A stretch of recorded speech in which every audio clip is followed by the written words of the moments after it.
אבל מה יש למטוס ריסוס הזה? למה הוא כל רגע בא ולא נוחת? אני לא מבין. אבל זה אותו אחד או כל פעם מישהו אחר?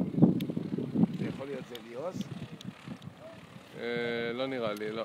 ליאוז לא היה לו כנפיים כאלה, ליאוז היה לו כנפיים יותר ארוכות, עם שפיצים. נכון.